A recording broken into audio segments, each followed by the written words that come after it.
Welcome to The Explainer. Today we're doing something a little different. We're cracking open a document that's over 600 pages long, something most people never actually read. It's the plan for one of India's biggest e-commerce players, Meesho, to go public. And we're going to unpack their entire blueprint for you.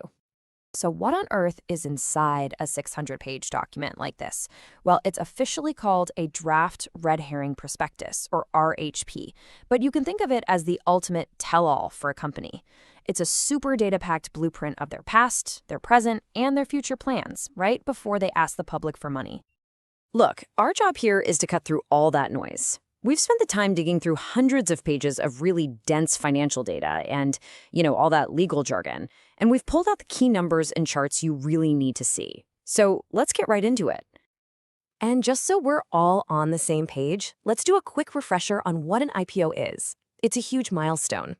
It's the moment a private company, which was funded by just a handful of investors, opens its doors and offers shares to you, me, and everyone else on the stock market.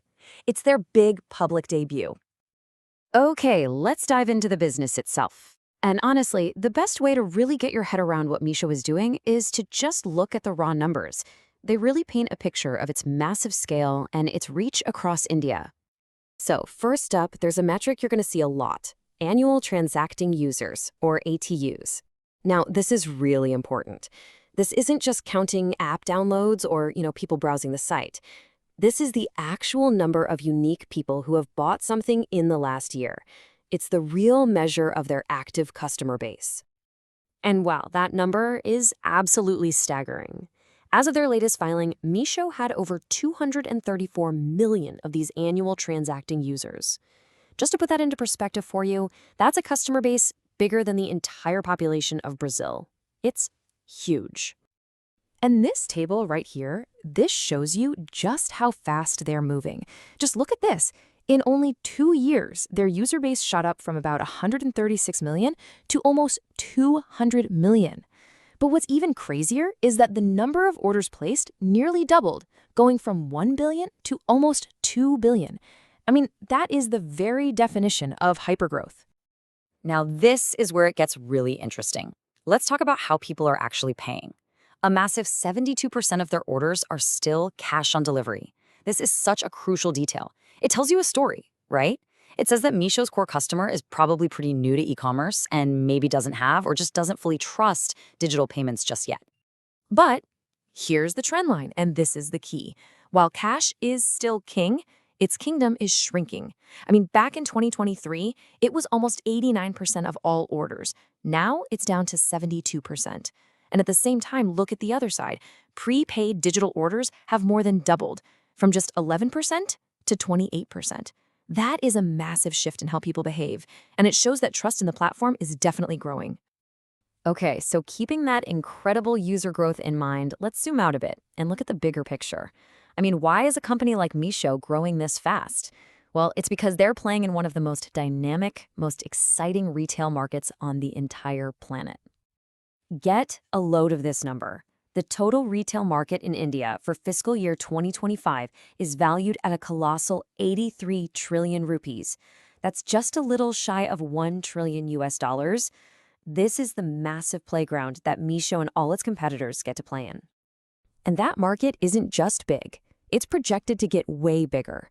We're talking over $1.4 trillion by 2030. But here's the really critical part. That slice of spending on discretionary items, things people want versus things they need, that slice is also getting bigger. And that is the absolute sweet spot for a marketplace like Meesho. And honestly, this right here is probably the single most important slide to understand Meesho's entire strategy. See, unlike in markets like the US or China, about 76% of India's retail is made up of these smaller, regional, unbranded products. This massive fragmentation, that's the opportunity. Meesho is basically the bridge, giving millions of these local sellers access to a national audience for the very first time. So, all this growth brings us to the core challenge, the central tension for so many tech companies that are about to go public. And that is the delicate and often super expensive balancing act between chasing that explosive growth and actually finding a path to profitability. This slide just lays that tension out perfectly. On the left side, you've got that incredible growth engine we've been talking about. But on the right, well, that's the price tag. In fiscal year 2025, the company lost over 39 billion rupees. That's the cost of shipping 1.83 billion orders and getting tens of millions of new users. Now, the good news for them is that the loss is getting smaller, but it just goes to show you how incredibly expensive this scale-up phase really is. And if you're wondering where that money goes, this chart gives you a pretty good window. Just look at their ad spend. In fiscal 2023, they spent over 9 billion rupees just on advertising alone.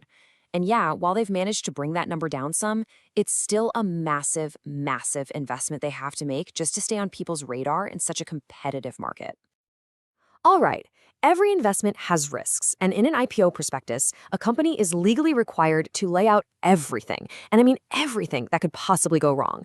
Think of it as a mandatory reality check for anyone thinking about investing.